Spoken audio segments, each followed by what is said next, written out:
London under the Blitz, living through 57 nights of bombs. On September 7, 1940, nearly 350 German bombers crossed the Channel and unloaded their payload onto the East End. The Blitz had begun, and for the next 8 months, London would burn almost every night.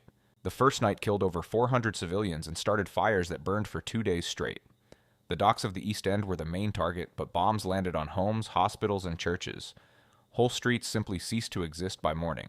Air raid sirens became the soundtrack of London life. When the whale rose over the rooftops, civilians had roughly 8 minutes to find cover before the bombs arrived. Mothers grabbed children, shopkeepers locked doors, and the streets emptied into shelters within seconds. The London Underground became the most famous shelter in the world. Every night, around 150,000 people slept on the platforms, lying head to toe along the tracks. They brought blankets, thermoses, and pillows, building an underground city beneath the burning one above. Those without a tube station relied on the Anderson shelter, a curved sheet of corrugated steel half buried in the back garden. Over 2 million were distributed across Britain. Cold, damp, and barely big enough for a family, they saved countless lives from blast and shrapnel. Air raid precautions wardens were the backbone of civilian survival. Drawn from local communities, they enforced blackouts, guided people to shelters, and pulled survivors from rubble with their bare hands. Most worked unpaid, doing their normal jobs by day before going on patrol all night. The British government evacuated 1.5 million children from London to the countryside in a plan called Operation Pied Piper. Boys and girls as young as 5 were tagged with luggage labels, lined up at train stations, and sent to live with strangers in villages they had never heard of. London's fire brigades faced an impossible job. The auxiliary force grew to over 28,000, including thousands of women trained as drivers and pump operators. They worked through bombings until dawn, and many were killed by collapsing buildings while still spraying water on the fires. On December 29, 1940, German bombers tried to burn the heart of London.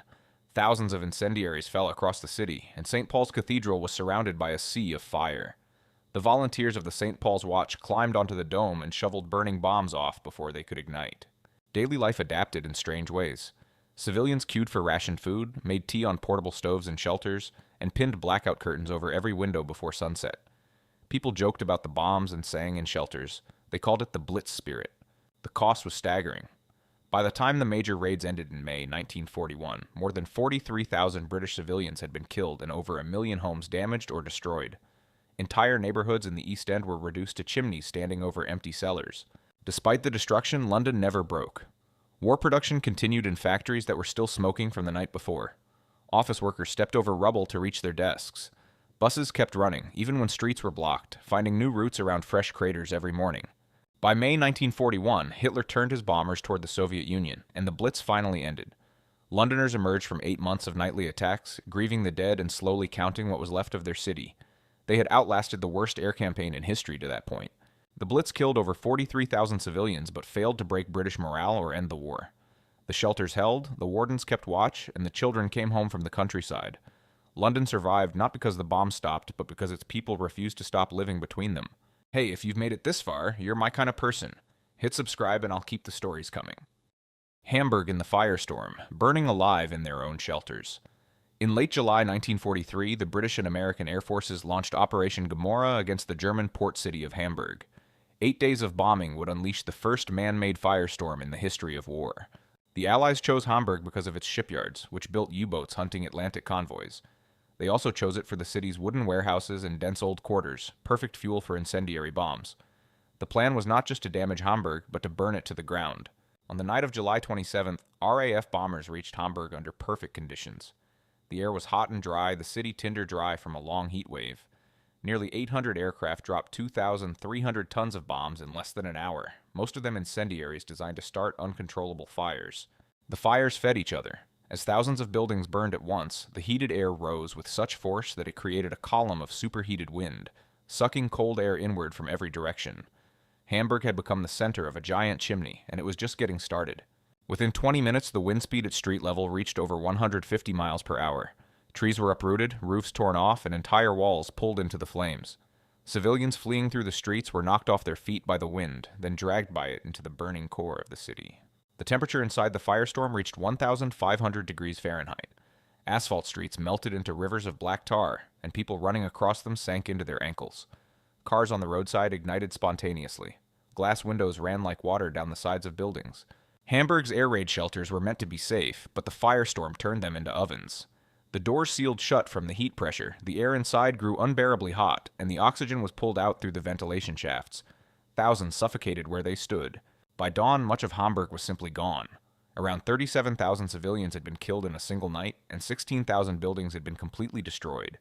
Many of the dead were not just charred, but reduced to ash, their bones too brittle to identify. Survivors who made it out carried the smell of burning flesh on their clothes for weeks.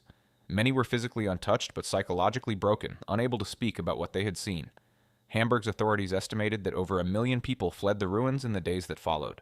German civilians had no framework for what they had just lived through. Doctors found burn injuries that no medical text described. Children pulled from cellars woke up screaming for the rest of their lives, and the Nazi regime banned newspapers from reporting what had really happened. Hamburg taught the Allies a terrible lesson. The Firestorm had killed more civilians in one night than any single attack in human history up to that point, and the bombing strategy was now working in ways even the planners had not predicted. The same Firestorm tactic was used at Dresden in 1945, and a far worse version was unleashed on Tokyo. Hamburg was the prototype. What Allied air planners discovered above its burning streets would shape the rest of the air war and the bombing campaigns of every conflict that followed. Hamburg was rebuilt, but slowly and painfully. Whole neighborhoods stayed in ruins for over a decade. The skeletons of churches and warehouses became part of the post-war landscape, deliberately left standing in some places as memorials to what had been lost in a single week. The dead of Hamburg are buried in a mass grave at Ohlsdorf Cemetery. The memorial is shaped like a cross, surrounded by names the city spent years recovering after the war. Many were never identified, only counted and remembered as the first generation to know what a firestorm meant. Tokyo's Inferno. 100,000 dead in a single night. On the night of March 9, 1945, the United States Army Air Forces launched the most destructive air raid in human history. In 6 hours, more people would die in Tokyo than in either of the atomic bombings that followed 5 months later. Tokyo was built almost entirely of wood and paper. Traditional houses used timber frames, sliding paper screens, and dry tatami floors, packed so closely together that fire jumped from one home to the next. The Americans understood this and built a weapon to exploit it. The weapon was the M69, a small canister of jellied gasoline that would later be called napalm. When it landed, it sprayed burning gel up to 100 feet in every direction. Each B-29 carried hundreds of them, bundled together to break apart in the air and rain across entire neighborhoods. Major General Curtis LeMay made an unusual decision for this raid. Instead of high-altitude bombing, the B-29s would fly in low at just 5,000 feet, stripped of most of their defensive guns to carry more bombs. They would attack at night over a city that had no real anti-aircraft defenses left. At 12 minutes past midnight, the first B-29s reached Tokyo. The Pathfinder aircraft dropped incendiaries in a giant X across the working-class district of Shitamachi. Within minutes, the X became a wall of fire stretching for miles, marking the target zone for the 300 bombers still inbound. The wind that night was already strong, but the fires created their own. Within an hour, gusts at street level were over 70 miles per hour, hot enough to ignite cloth from a distance. People who tried to run home for family members were knocked off their feet and pulled toward the flames. Civilians ran toward the Sumida River, hoping the water would protect them. The river was packed shoulder to shoulder with people clinging to the banks. As the firestorm intensified, the water itself began to heat, and many of those who had jumped in to escape the fire boiled where they stood. The shelters offered no help either. Tokyo's air raid shelters were shallow trenches dug into the ground, never designed for a firestorm. The people who hid in them were buried alive when the fires consumed all the oxygen above. Many bodies were later found uninjured, killed only by suffocation. Some civilians threw themselves into the city's water cisterns, rectangular concrete tanks built for firefighting. Many were boiled alive when the surrounding fires raised the water temperature, their bodies found later, still standing upright in the cooling tanks at dawn. By 3 a.m., much of central Tokyo had been reduced to ash. Bombers were still arriving, dropping incendiaries into a city that had nothing left to burn. The B-29 crews flying over the Inferno reported that the smell of burning flesh reached their cockpits at 5,000 feet, forcing some to vomit. Sunrise revealed the destruction. 16 square miles of Tokyo had been incinerated, around 100,000 civilians were dead, and 1 million more were homeless. The bodies were everywhere, in streets and canals, fused into the asphalt of the roads they had tried to cross while fleeing. The Japanese government had no plan for evacuating Tokyo's civilians.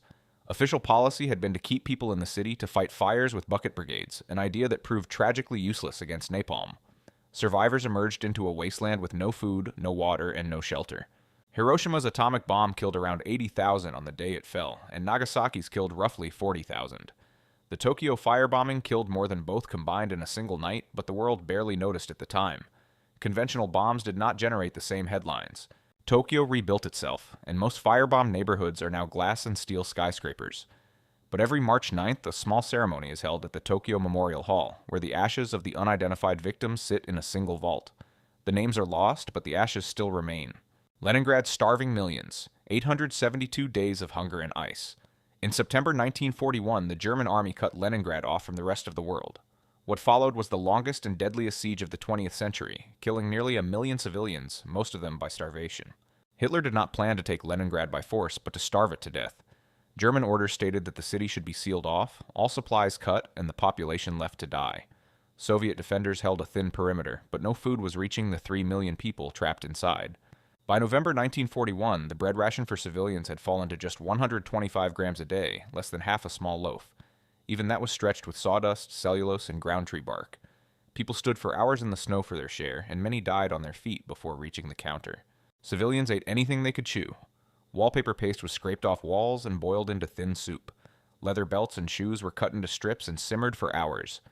Bookbindings made from animal glue became broth, and pets disappeared from the city within weeks. The first winter was the cruelest. Temperatures stayed below 0 Fahrenheit for months. The pipes froze and water mains burst, and people chipped ice from the frozen rivers to carry home in buckets. The dead piled up in the streets faster than they could be buried. The only route in or out of Leningrad crossed Lake Ladoga to the north. In summer, boats made the trip under constant German air attack.